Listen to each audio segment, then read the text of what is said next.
Whoa. So I saw this on Instagram. So if you guys haven't been following me on Instagram, I shared this. This is somebody got rear-ended. Um, so follow me on Instagram, DanDanTheFireman. So anyways, he's coming up to here. You can barely see it. You can barely see it if you squint. There's like a car right in between his arms right here. And then we're coming up to an intersection, but I don't think he's stopping. I don't think the motorcyclist is stopping. I think the car behind him is just speeding so much faster that it looks like almost like the person was in a standstill and then got hit. Let's go and take a look. So there's the impact. He actually goes flying. So MotoStar's blurred it. MotoStar's blurred it. It's fine. You know, doesn't want to get demonetized. But high mechanism injury. You might want to check it out. Once again, 10 minutes of epic, crazy, awesome, and unexpected motorcycle moments. Episode 503. This is at the 3-minute 350 mark. And then you can probably find the original video there. But you got high impact, high mechanism injury. This is why we wear full gear. This is why we would have a back protector in our motorcycle jacket to protect our spine. Guys, like, sometimes you can't prevent it. Sometimes you can't prevent it. That's why part of being a smart rider is doing as much as you can to prevent. This right here is the mitigate. This is hopefully to save. And then teaching and mentoring is to reiterate the process. Terrible situation. And look how far the bike went. Yeah, go to my Instagram. I share a lot of stuff like this on Instagram where it's just like, boom, and I throw a question at you. I keep a gallon jug of nitroglycerin on my bike, so if someone rear-ends me, it's worse for them. Do you? Okay. Whoa, I never saw the aftermath. Ooh-wee.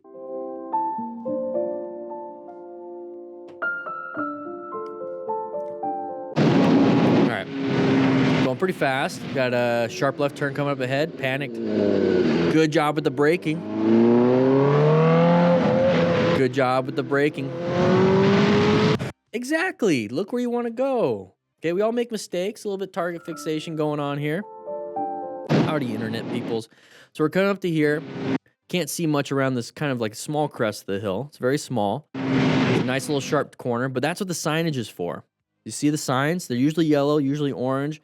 Why do you think, right? Orange stage, prepped and ready, covering our brakes, doing slow press and roll. I get it that, you know, the mentality here is it's like a racetrack for us. For me, it's like, man, there's so much green. I love the green. Like, I live in the desert. It's like, this is beautiful. It probably feels great. The wind smells good, you know? Like, I'm enjoying that. I'm enjoying the other senses. I'm not focused on the adrenaline because that just comes and goes, whatever it is. And I've lived a life where I've been in survival mode for quite a bit. I don't want more cortisol. I don't want more stress hormones. I want the calm and peace. And I'm enjoying the smells, the sights, the feel. Yeah, that's what I'm doing. I'm not trying to get the energy levels up. I say that while I'm drinking an energy drink. But that right there, a little squiggle sign, 25 miles an hour recommended. Hey, we're going 26. We can actually handle it now. Follow the recommendation. If it's too easy, you know, if like you do go 25 and it's too easy, go ahead and start increasing from there. But let's not start off at 90. Okay. Handled it though. Great braking. Probably because of the bike. Has you know, lean angled traction, ABS, all that stuff. Rom Squatch, how you doing, man? It's been a while. Uh-oh. Yeah. Yep. Typical situation, pulled out in front. Barely had time. Roll up the throttle, give yourself more time. It's a beautiful area. Z-Rider, how you doing over here? Blurring the speedo? I wonder why. So look at the road surface. Pretty terrible. He's going to hit a bump, and it's going to cause a little bit of a spit off. A little speed wobble. Yep. So high speed, which he's embarrassed to share. It's kind of going back to, you know, this might not be a two-parter. It's kind of going back. I guess I'll end on this one. It's going back to what I said originally, accountability. So in this situation, probably the mentality is the road sucks. It's the road's fault. But at the same time, we're blurring out our speedo because we don't want to take accountability for how fast we were going, because we also applied a factor to the situation. If you're applying negative factors to situations, you're part of the problem. If you're applying positive factors or things that are safer, like doing the speed limit, and avoiding road surface hazards because you have enough time to be able to swerve back and forth inside your lane to avoid, road surface hazards or other things that are on the road, then you're actually solving problems. So let's go ahead and figure out what is it that we're doing that's creating problems for our own life. Right here, this should be a wake-up call. That maybe I should slow it down to the point where I don't feel it's necessary to blur this out. Or don't post it. All right, bikes and bites, here we go. Whoa, somebody's rider so much that he decided to take revenge at the earliest. Don't take revenge, everybody. So once again, if you're out there riding, you're brand new to what we're doing here, this is an example of what not to do. Remember, part of the after-action review process is to figure out what happened right, what happened wrong, what were the problems, what were the solutions, how can we apply that to our riding, how can we apply that to our life in the future. And this right here, what went wrong was the Audi cut him off. What went wrong is that we just did that. What went right? We're wearing full gear, right? We're wearing full gear. We're riding a motorcycle. Okay, cool.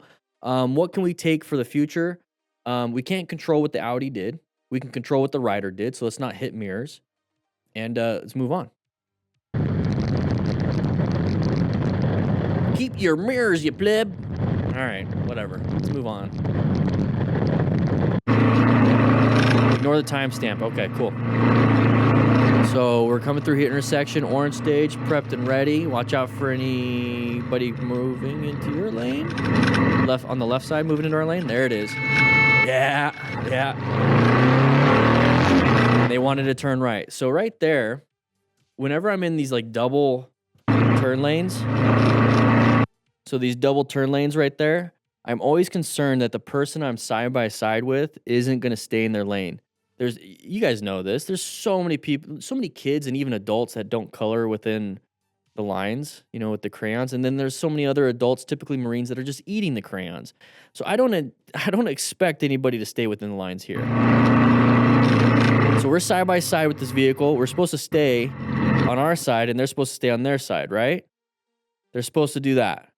Stay staggered. Don't be side by side with them.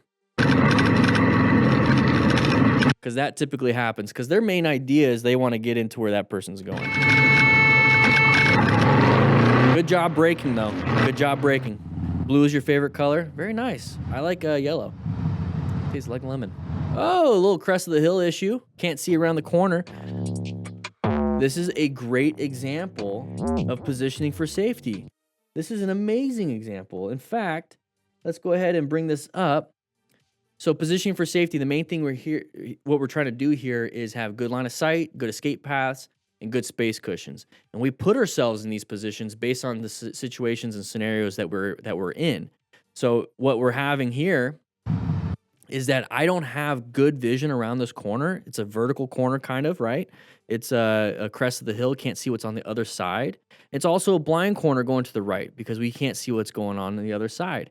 So if we are over in this lane position, way over here next to this, next to the line, we have to think the other car drivers don't also have that. And a lot of car drivers, a lot of motorcyclists kind of suck at maneuvering a vehicle. So that's what we're trying to do here is actually get better. But a lot of people suck. And then what they do is they cross over. So that's a big issue. We've seen so many videos of that.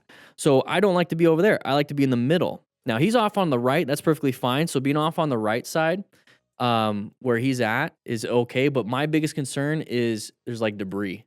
I live in the desert. So there's gonna be like rocks and dirt and gravel and stuff. Here, I don't know. I don't know exactly what would be there. I mean, it's grass. It's going to keep the soil intact. But you might have grass clippings in, some areas, whatever. So this is probably like a safe area for him. Just doesn't offer a ton of a space cushion to the right for escapes. It does offer quite a bit to the left. So he is perfectly insulated for the most part from the people on the left side. But I like to be in the middle because if something does happen, I can swerve to the right or I can swerve to the left. That just gives me more options.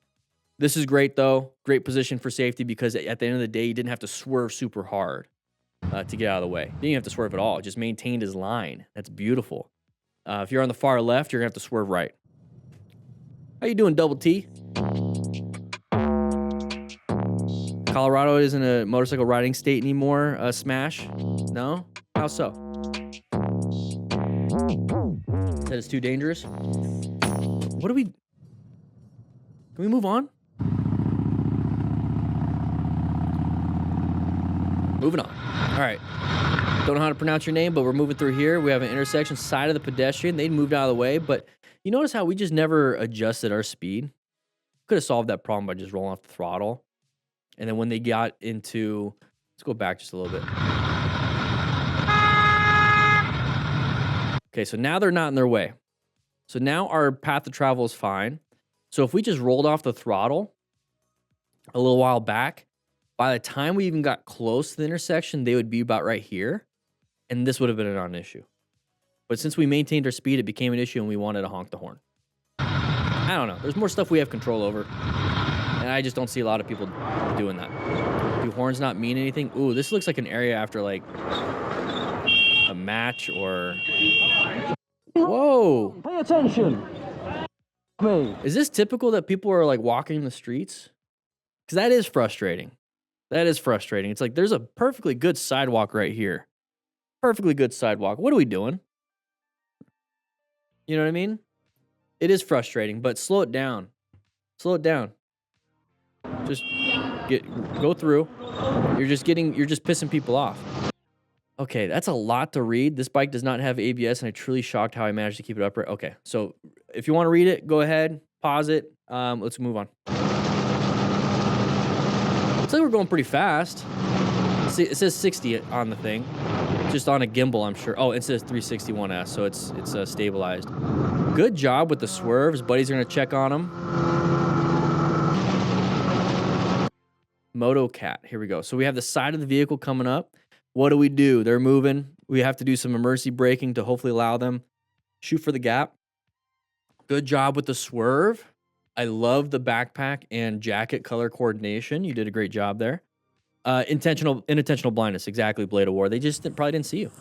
But you did a great job with the swerve. Muzzy. Write a factor that could cause a crash right here. And just look at the screen.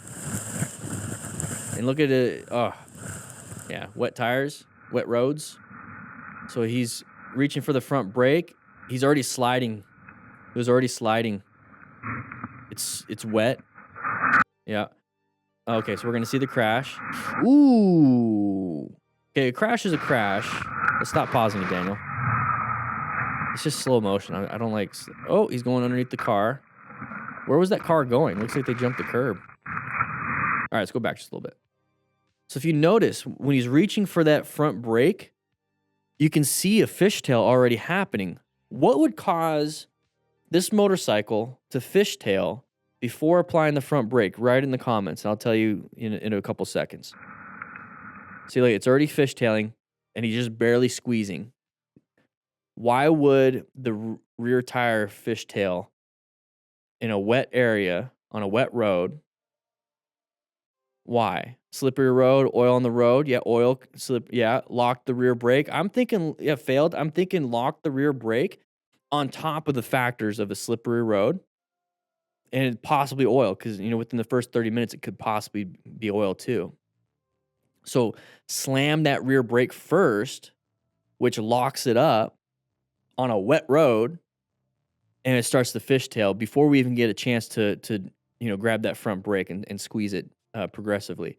So why do you think, I'm throwing this question out to you because it's for a lot of people that haven't been are not riding motorcycles. Write in the comments if you haven't even rode a motorcycle yet. A lot of people drive before they ride motorcycles, and how you control the brakes of a car is your right foot. So you go from the gas pedal, throttle, or whatever you want to call it, acceleration, whatever, and you go to the brake. So in emergency, you press that as hard as you can. ABS typically kicks in most cars, if not all cars, have ABS now, and you press it really hard. What do you think that muscle memory does when you switch to a motorcycle? What does your right foot do on a motorcycle? It's a rear brake. So it's like, I got to stop. I've been trained to stop in a car. I've been trained to use my right foot to apply the brakes as hard as I can in a car. So when it comes to that muscle memory, when it comes to your body and instincts taking over, your right foot slams that rear brake, and your rear brake only does 20 to 30% stopping power. And once that weight transfers to that front tire, it gets worse and worse and worse, which causes it to slip and slide out from underneath you. If that happens, Release that rear brake, your tire is gonna start rotating again, and the bike wants to stay upright. Release it and then reapply if you need to. But applying that front brake is the biggest part. That's the biggest part, and not a lot of people do that, especially coming from driving cars, because there's nothing with your hands outside of the steering wheel. So front brake. Right here, might have to swerve, but we locked up that rear tire and we start to fishtail it, so our body is starting to fly down. And then right here, it's a high side. We got flipped over, and I want you to see his fingers. So we put our hands out. You see all 4 fingers kind of doing this, right? They're both straight. Let's see. It's slow motion. And so then right there, our fingers caught. And what do you think's happening? Okay, we're starting to have issues with our fingers, maybe break some fingers, maybe snap some ligaments inside there, right? So when we talk about injuries to the hands on the motorcycles, so we're talking about mechanism injury at this point. On the hands, you can get what's called skier's thumb. So we're riding, right? And so on skier's thumb, we're riding like this, holding the handlebars. It snaps, does this. Like if we do a front end impact and it does this now because our body moves forward, but our hands are wrapped around the throttle, it could do that, and that's a skier's thumb. Okay, you can snap some ligaments in there, and skiers get that with the ski poles, and it snaps, or I'm sorry, it stops, and then it kind of pulls. Same thing can happen, but right here, that's a great visual representation of possibly snapping some fingers. So even with full gear, gotta be careful. You don't want to crash, but if you do, I'd rather have gloves on, because if anything, you'll keep your fingers inside the gloves if they snap off. Sounds terrible, but it is what it is. All right, race to ace. All right, so this is a little doggo thing. Probably lost, but not too much. I'm not gonna be speaking too much on this one. This was a good video on lots of other stuff. So, guys, with that said, hope you guys ride safe, be safe. Make sure you hit that subscribe button, and I'll be seeing you guys next time.